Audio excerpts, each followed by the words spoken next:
You aren't imagining it. Your bag of chips costs the same as it did 2 years ago. The packaging looks identical. The logo hasn't moved. But somewhere between the factory and your couch, about 10 chips quietly disappeared. You probably mentioned it to someone once, and they looked at you like you were the weird one. Like noticing that you're getting less stuff for the same money is somehow a personality flaw. But as I told you, you are not insane. Here's the thing. Prices going up isn't new. Inflation has existed basically as long as money has. What's new is the method. Raising a price is visible. You see it, you flinch, you maybe switch brands, you maybe write an angry comment under a post about the economy. Companies figured out that the visible move is the expensive one. They raise a price, they lose customers. So they started asking a different question. What if we didn't raise the price at all? They found a solution. It's called shrinkflation. The product gets physically smaller or lighter. The price stays the same. The packaging either stays identical or changes just enough to accommodate the new size without looking obviously different. A bag of chips goes from 16 ounces to 14.5. A chocolate bar loses a row of squares.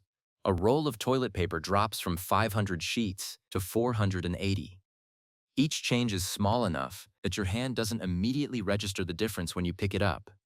And this is deliberate. Consumer testing goes into this. Companies run studies to figure out the threshold, where people start noticing. The reason this works goes back to something psychologists Daniel Kahneman and Amos Tversky figured out in the 1970s.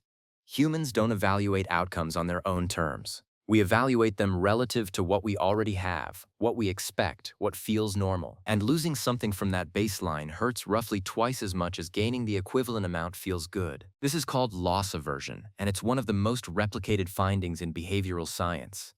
When a price goes up, your brain runs the loss calculation instantly. You had $2.50 worth of purchasing power. Now you need $3 for the same thing. That registers as a loss, and losses sting.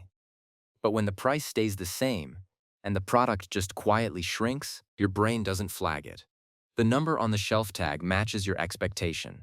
The packaging looks familiar. Nothing triggers the alarm. You technically got the thing, just less of it, and your loss detection system never fires. Straight volume reduction is the foundation of shrinkflation because it targets the most fundamental blind spot in human cognition. We track price changes automatically. We do not track weight changes automatically.